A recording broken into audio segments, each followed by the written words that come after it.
climb the corporate ladder. Stay with one company your entire career. Loyalty, right? Take the promotion, even though it's not exactly what you want. Who cares? This is the type of advice that I have been hearing since I was young, and it doesn't apply to most professionals today. The idea of the corporate ladder, especially, is still being talked about. So, the second that you consider a lateral move instead of moving up, people start questioning it. And then you start asking yourself, am I falling behind? Will this hurt my resume? What will people think of me if my title stays the same? But some of the smartest career moves that people make are lateral moves because the value is not always in the title change. Sometimes the real value comes from gaining exposure to different parts of the business, building relationships outside your normal circle of professionals, or developing transferable skills that become much more useful later in your career. At the same time, nonlinear paths can create confusion if you can't clearly explain how the pieces fit together. And not every hiring manager is going to immediately understand the value of those moves.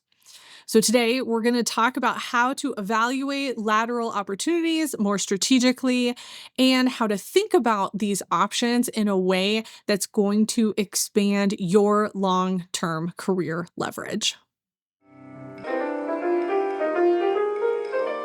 Welcome to Control Your Career. I'm Julia Toothacre, your strategic career consultant, and I'm so glad that you're here.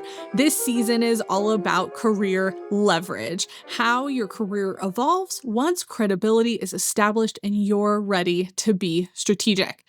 In the last episode, we talked about sponsorship and access to different opportunities, specifically within your organization. Now, today, we're going to be looking at lateral career moves and why some of those moves are going to strengthen your long-term leverage, and others might create some confusion or possibly even narrow some of those options for the future. So let's get into it. Why do professionals resist lateral career moves? I can't even tell you how many people resist this option when they meet with me. I think that so many professionals are taught to think about careers as always moving up, always going for the next thing. So taking a lateral move sometimes can be very uncomfortable. And for some people, it might feel like a high risk. And I will say there is a trend right now where I've seen a few people talk about going down the ladder. And there are some benefits to that, but there are also some risks to that as well. I think sometimes it's easier to talk about promotions. So when you're, out with people, talking with friends or family, it's easier to talk about the promotion that you got than the lateral move. You feel like you have to really explain that. Sometimes lateral moves can just feel confusing. And I think that happens more in terms of our emotions about it than the actual move itself. The actual move itself is probably fine, but the emotions around it can be very confusing, and we don't really know what to do about that. People start to worry about how they're going to be perceived, specifically if they're going to look like somebody who is staying stagnant in their career, or possibly they might come across as unfocused. It would only be unfocused if the position was just wildly different, but even then, if it's strategic, it's fine. I think a lot of organizations will reward any kind of specialization early. Um, and so when that happens, we feel like we have to stay on that path and move up within that path. So anytime that we deviate from the path, that can feel really hard to manage, right? And then sometimes professionals will stay in a very narrow path for way too long because they think that that's what people want to see. And they think that it's the safe choice, even if it's not the best choice for them. So these are some of the common reasons that people really resist lateral moves. Some of the examples that I've seen with clients and just people in my circle is somebody will turn down a lateral move to another team because it doesn't come with a different title, like a title that is higher. So it's a new experience that's going to give them a new skill set, but they're not getting a higher title, so they don't want to take the position. Um, I think sometimes where I see this like hold people back the most is you stay in a really narrow specialty for a really long time, like years and years. And then when you want to get into management and leadership roles, there's a gap.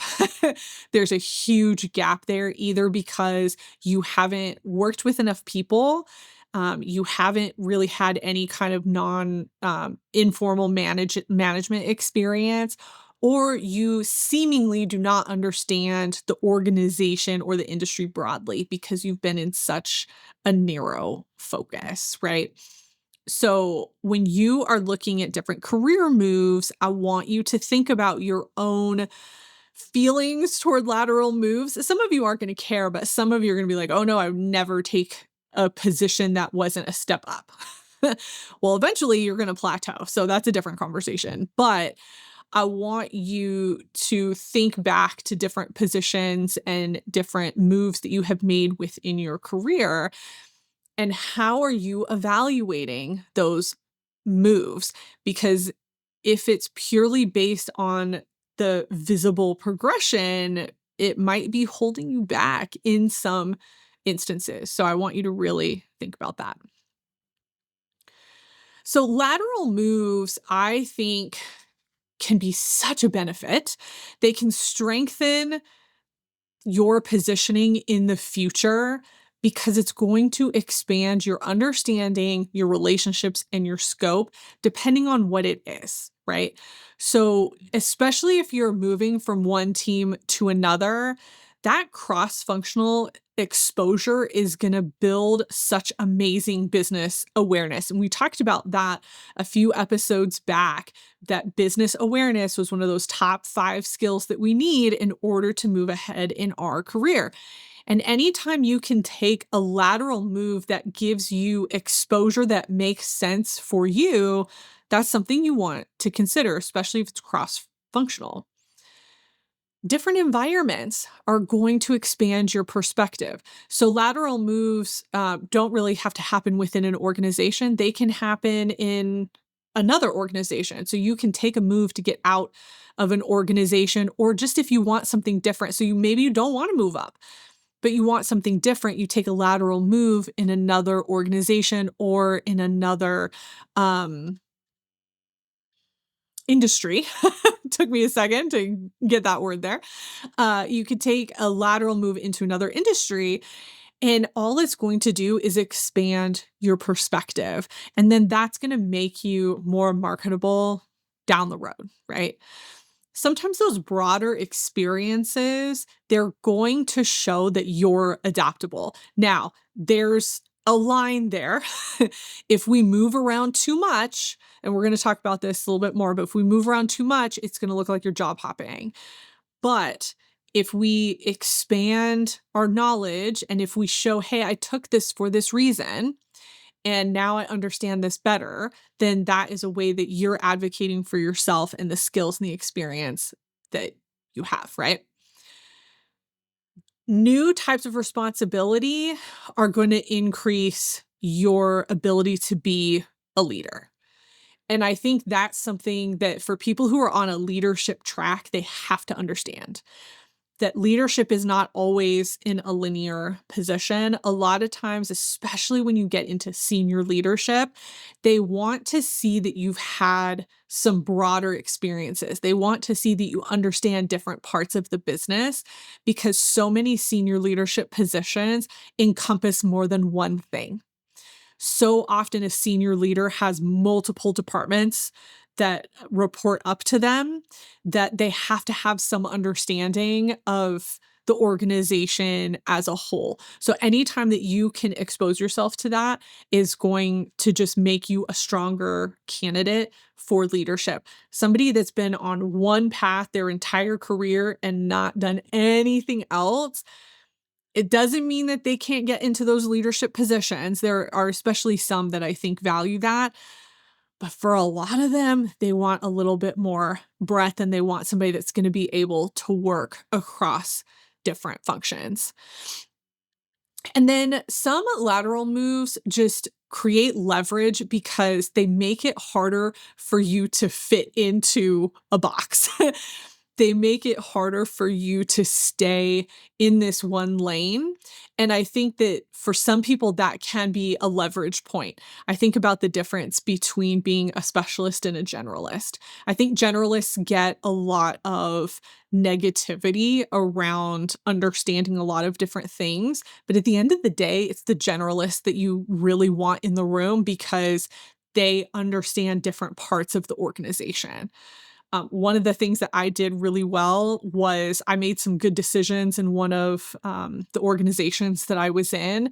And then I was highly valued in a particular position because I had a very broad understanding of the organization. And so my view, my relationships I held from other departments are part of what got me one of the positions that I held.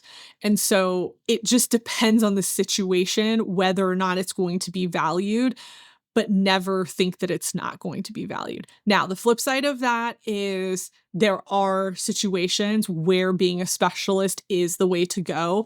It really just depends. It depends on you, it depends on the organization, it depends on the industry. Like there are a lot of things to take into consideration, but I also don't want people to overlook some of these lateral moves that can really help enhance who you are as a professional. Okay. So, a couple of examples of what this can look like. I work a lot with recruiters. And so a recruiter might move into HR operations because it allows them to gain exposure to different parts of the business than they would in a recruiting position. Recruiting is very narrow. You do the same things all the time. You might have some specific departments that you work with. You might work across departments. Um, but it's very specific position with very specific outcomes. Whereas HR operations is going to bring you into a different world of skills. It's going to allow you to think differently. You're still in the same department. So you're still working in the same area, but you're doing something a little bit different. So that's kind of a smaller move that I would see people make that I think is really strong. A marketing professional goes into product strategy. I think this is such a good move, especially for marketing professionals that maybe are struggling right now. I know that's an area where a lot of people have been laid off, but going into product is a very natural move. There are a lot of transferable skills. There are a lot of similar systems that you can do, and there's a lot of creativity that's involved, and there's a lot of structure involved. So there are a lot of things that you can take from marketing and put into product that's going to be really helpful. And then what that does is if you end up going back onto the marketing side, you have such a better understanding of the business process and how we're getting to where we're getting with a product. So you can see how sometimes making a lateral move across into something else really can help diversify the experiences that you have, but you have to learn how to talk about them well. So I want you to think about opportunities you've had in the past, or maybe opportunities that are coming up, or things that you're interested in. Are there parts of the business that you would like to have some experience in? And are there opportunities within your current organization to be able to do that? And if you did, how would that become a part of your career story? How would you talk about that? And how would you explain that? So I've started talking about transferable skills, right? So I think this is something that's so underlooked in some of these lateral moves, especially when you go into a different function. But we we talk so much about the specialized experience, and I think that it's great. But again, I will say a lot of times the person that leaders want in the room, they are more generalists. They are the ones that can apply their skills across different environments and different problems. So, yes, there is a place for specialized experience. I'm not knocking that at all. We absolutely need that. But I think that we need to honor the generalists a little bit more than we have because there's such a place for them and people want them. They just can't always articulate that specifically on a job description, which can make it hard for generalists to find their place. So why are transferable skills so important in this process and thinking about lateral moves? Well, transferable skills, they're going to expand your flexibility. You're absolutely going to be more flexible when you can make these transitions in to other areas, whether it's functionally across organizations or even across industries. You now understand what it means to adapt, right? Communication, leadership, problem solving, relationship management, and even strategic thinking, they are going to show up across multiple types of positions. These are transferable skills that you're going to see regardless of the title that you hold. And so when people think, oh, there's no way I can make this change, there's no way that I can go do this other thing, you can. You have more skills than you think that you do. You just have to think about the position and the skills in a new way. And I think that's where a lot of people get stopped up. And there is a little bit of a challenge there. But once you get past that hurdle, then you understand that the positions really aren't that much different. And the base skills a lot of times are very similar, unless it's a specialized role, which is different. Okay. I think different experiences can strengthen us as people, as professionals. And even though everything looks unrelated on paper, and sometimes it's hard to explain on a resume or even on LinkedIn, when we can in person help tell somebody, hey, this is why I did this. This is what I got out of it. This is how it's been so helpful and how it's going to help me in this position. I think that's when people start to understand those connections. This is where cover letters can be really helpful for some people. And I know a lot of people hate cover letters, but cover letters help explain these types of career moves in a way that your resume can't. And I will also say there are managers that love it when somebody has diversified experience, and there are managers that hate it. So sometimes it's not up to you. Well, it's never up to you, right? The hiring manager is the one that's going to make the decision. So sometimes you're just applying for the wrong role at the wrong organization with the wrong person. And that's not your fault, right? Like there's only so much that you can do, but understanding that if you can explain the position as best you can and why you made that choice, then that's going to be really helpful. You have to be able to connect everything together. Sometimes that's hard to do on a resume, so the cover letter or your LinkedIn profile can help fill that gap. So some of my favorite examples of really good transferable skills from two different types of positions. Teacher transitions, I think, are one of the best to look at. So many teachers transition into something like corporate training because of the facilitation and communication skills that transfer, the ability to create programming as well. You were doing that as a teacher, you can do that in corporate training. I talked about a recruiter before, but a recruiter can move into sales. Recruiting is sales. I don't know if anybody knows that. It's a different type of sales, but it is sales. So a recruiter can move into sales because of the relationship building aspect, the ability to persuade others when needed, but also all of the tracking that's involved in both as well. Very, very similar skill sets. This is when I see a lot as well. An example I see play out very frequently. An operations professional becomes a project manager because ops and PM work is so similar. I see people switch between those roles a lot, and nobody really says anything because the skill sets are so similar. And I think that group of people understands, like, oh, yes, we're basically doing the same work.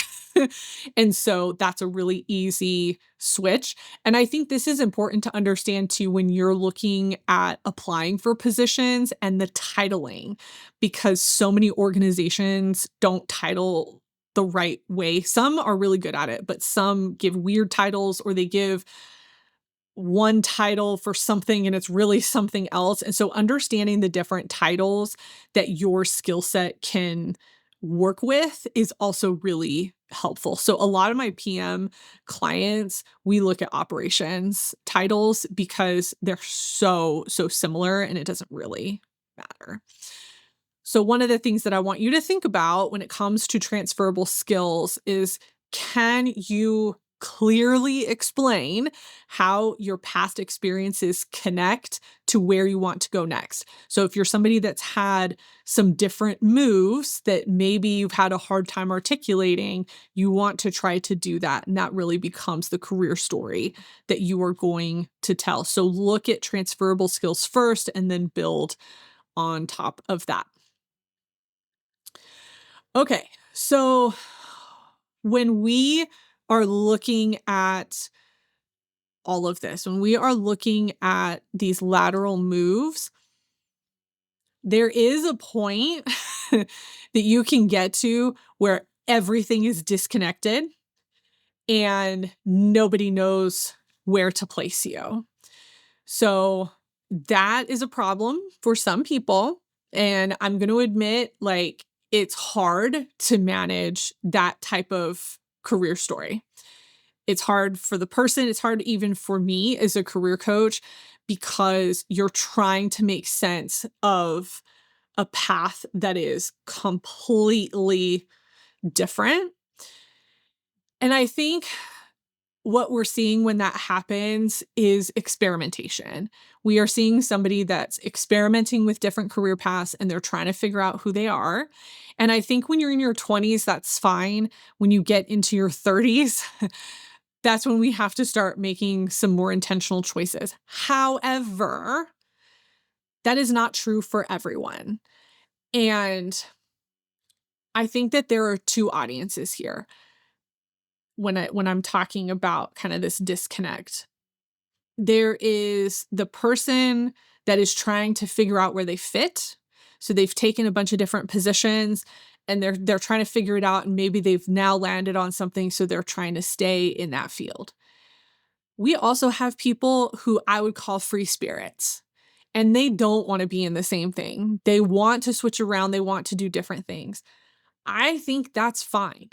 And I think the problem with that is society says it's not fine.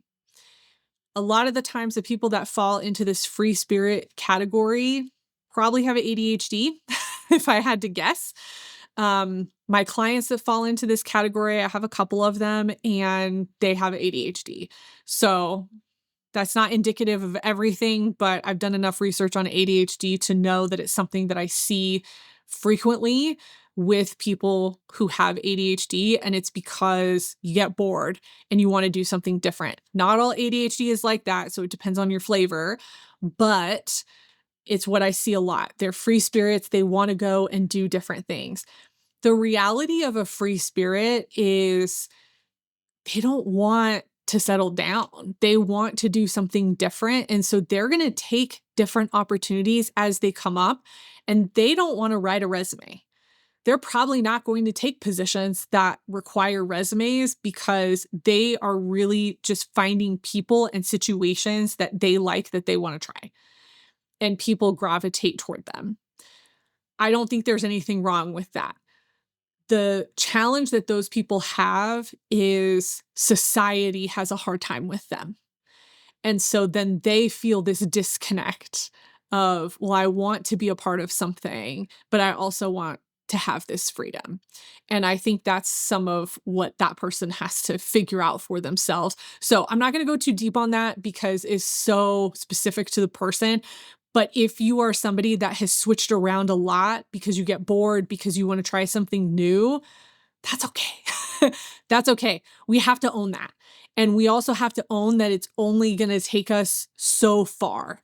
So you might not be a senior leader in a corporate organization, but you also probably would never want that anyway. So we have to think about that and just reset what success looks like and be confident and comfortable with ourselves when it comes to that. Okay.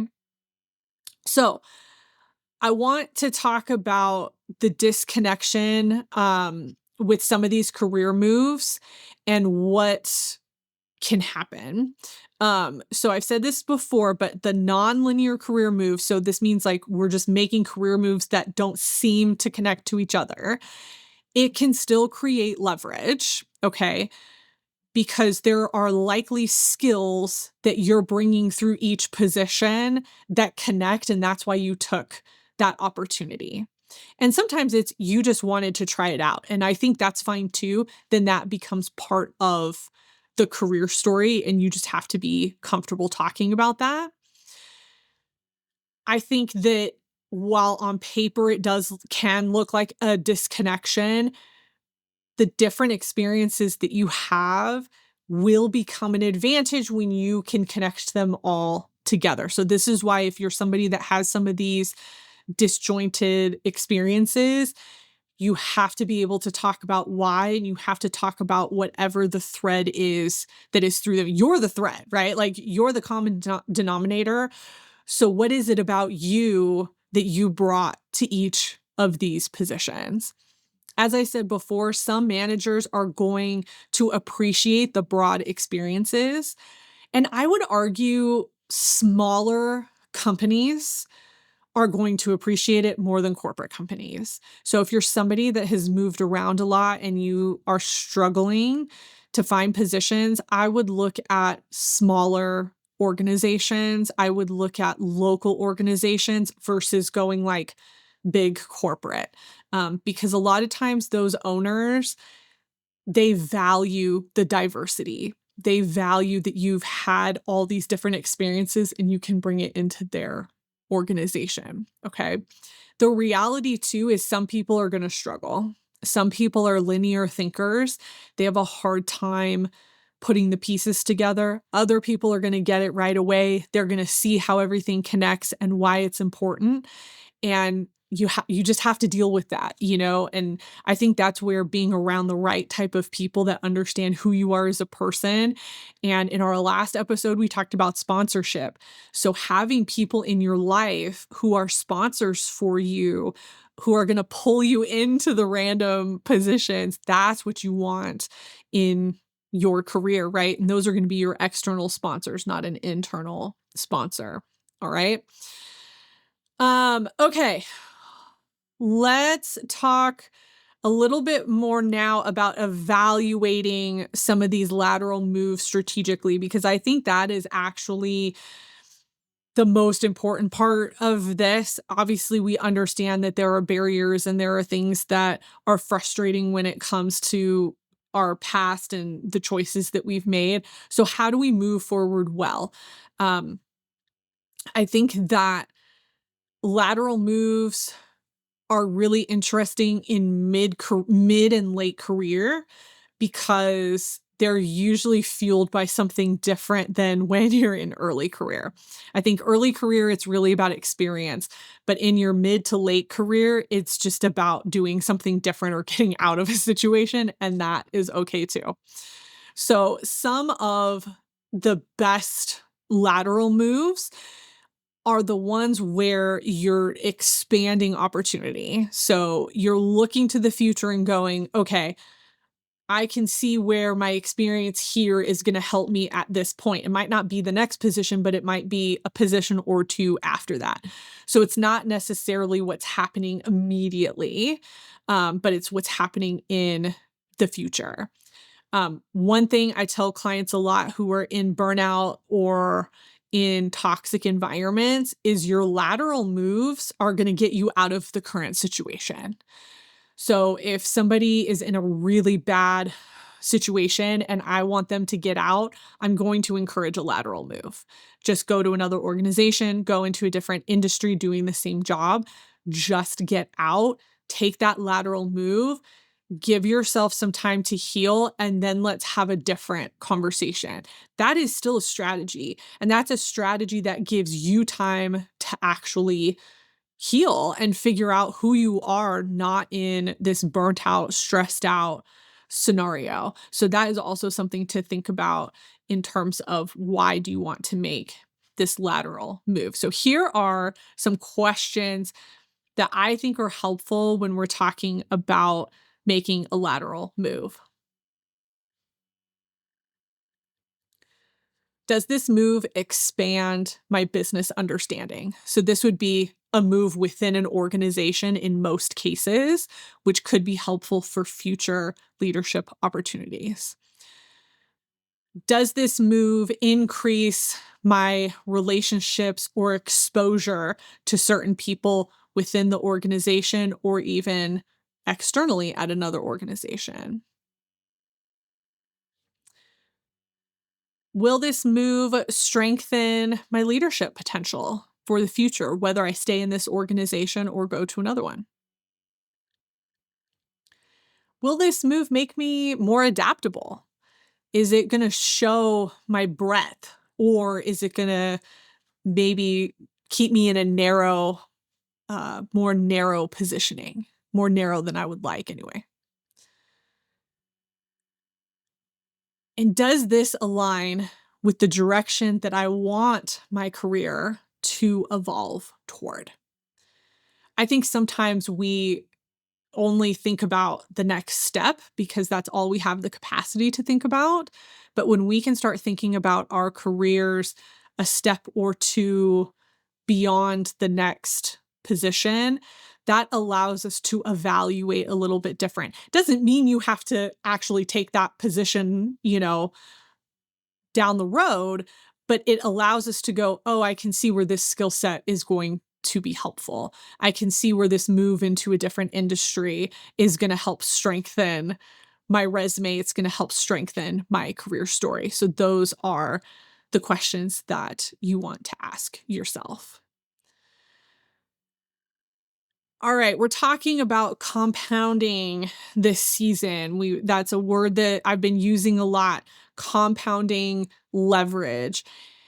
And I think what happens with lateral moves is those lateral moves compound our range and they compound what is possible.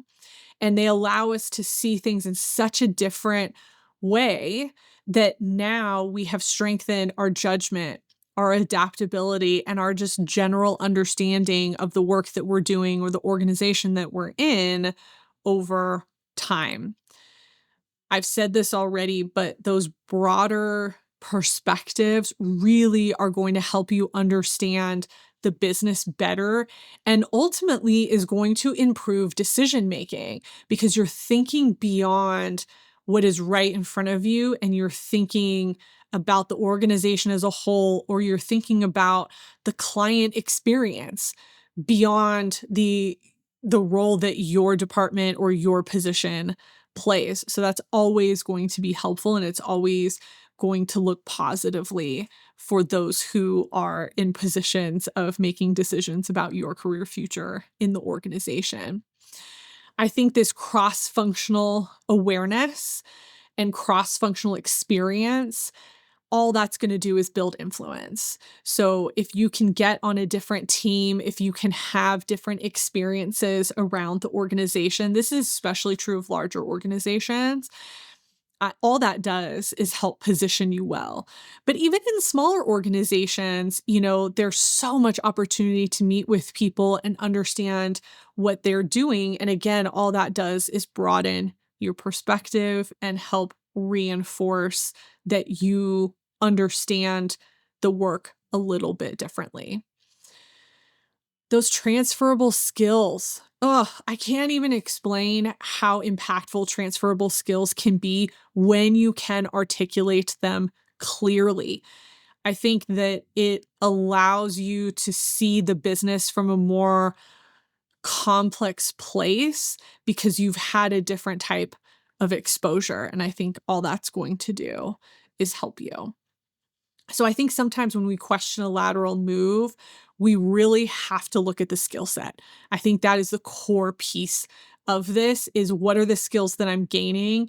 And sometimes the title is going to be an issue. I'm not going to lie.